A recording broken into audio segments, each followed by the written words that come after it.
The drama surrounding Bria Hartley and Sophie Cunningham has become one of the most explosive stories in the WNBA this season.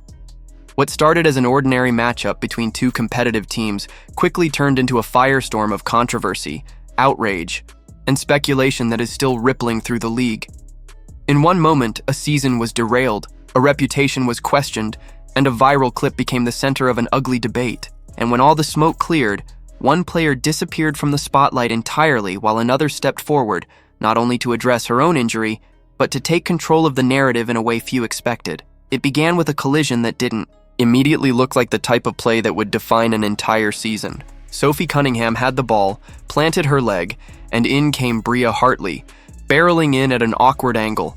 Bodies tangled, momentum shifted, and Sophie went crashing down. The arena fell into an eerie silence as she clutched her knee in obvious pain. Fans could sense immediately that this was more than just another routine fall. Trainers rushed to the court, teammates gathered anxiously, and the broadcast team went quiet, waiting for any sign of movement. What they got instead was an image that would dominate every social feed within hours. A replay of Bria Hartley glancing back, smirking as Sophie writhed on the floor. That image, Hartley's grin, became the defining snapshot of the night. It didn't matter what angles showed on replay or how chaotic the actual collision looked in real time. Once the freeze frame of that expression hit social media, the debate shifted from basketball mechanics to character, intent, and accountability. Was this the look of a player who had just caused a devastating injury and felt no remorse? Was it a sign of arrogance, malice, or was it simply bad timing? A split-second facial expression that got captured at the worst possible moment. For fans online, there was no question. The grin was damning, and it was enough to convict Hartley in the court of public opinion. The play itself, when slowed down, looked clumsy but not entirely calculated. Hartley moved to slide across, stumbled into Sophie's leg, and the impact caused an immediate collapse. It was ugly, no doubt about it, but collisions like that happen in basketball all the time. The difference here was the aftermath. Sophie's diagnosis came swiftly. An MCL tear. Out for the season. What could have been brushed aside as an unfortunate accident instead became a turning point, amplified by history and by Hartley's own actions both during and after the game. Because this wasn't Bria Hartley's first brush with controversy. In recent years, she had developed a reputation for being overly physical, sometimes reckless, and occasionally out of control. Fans quickly dredged up past clips, heated exchanges, ejections, and most notoriously, a confrontation with Angel. Reese that escalated into what many described as a hair pull. The narrative began to crystallize. This wasn't just one unlucky play. This was part of a pattern. And the smirk, that damning little moment, was the thread tying it all together. Then came the discovery that pushed things further over the edge. Not long after the incident, fans uncovered that Hartley had liked a post on Instagram that mocked Sophie Cunningham's injury. Screenshots spread quickly. Commentators blasted her judgment. And suddenly, the grin on the court was no longer just an unfortunate still frame. It was paired with online activity that many saw as confirmation of her mindset. Even those trying to defend her had to admit the optics were disastrous.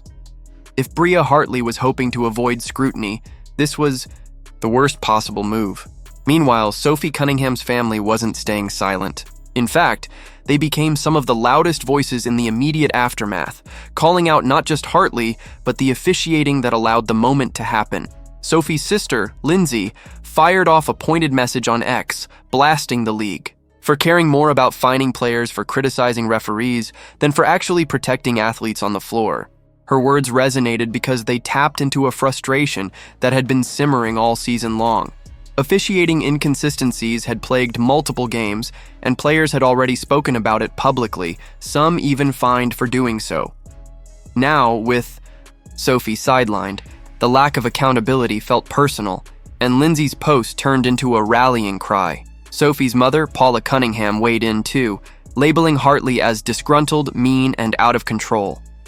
Though she later deleted, her post screenshots ensured it lived on, adding fuel to the fire.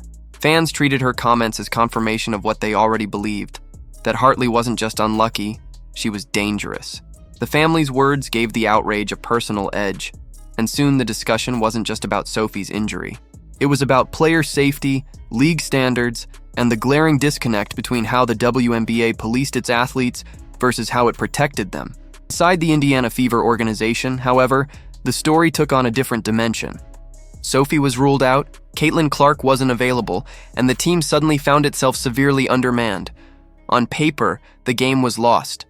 But instead of folding, Indiana mounted one of the most remarkable comebacks in franchise history. Down 21 points at halftime, they clawed back behind the brilliance of Kelsey Mitchell, who dropped 38 points, including 34 in the second half, to lead a 99-93 victory. Odyssey Sims steadied the team with poise and control, while Aaliyah Boston delivered a double-double that kept Indiana balanced. What could have been remembered solely as the night Sophie Cunningham's season ended instead became a testament to resilience, fight, and unity in the face of adversity. The Fever didn't just survive, they rewrote their narrative in real time. But while Indiana found strength on the court, Bria Hartley vanished off it. As outrage swelled, her social media accounts suddenly went private, some even deleted. It looked less like damage control and more like retreat. The whispers started immediately. Was she quitting? Was a suspension looming? Was this her way of preparing for a league investigation into her string of questionable plays? Fans began speculating endlessly, with each move feeding into the perception that Hartley had something to hide. The timing was too coincidental. Sophie was out for the year, the viral smirk was everywhere, and suddenly the player at the center of it all went dark. To many, it was as good as an admission of guilt. And yet, the player most affected by all of this, Sophie Cunningham herself, chose a different path. Rather than piling onto the criticism or retreating into silence, she stepped forward with a blend of defiance and composure that shifted the conversation. Her first public statement was short but sharp. F around and find out. It was blunt, unapologetic, and immediately embraced by fans as a sign of her toughness. She wasn't going to be dismissed or pitied. She was going to stand tall, even from the sidelines.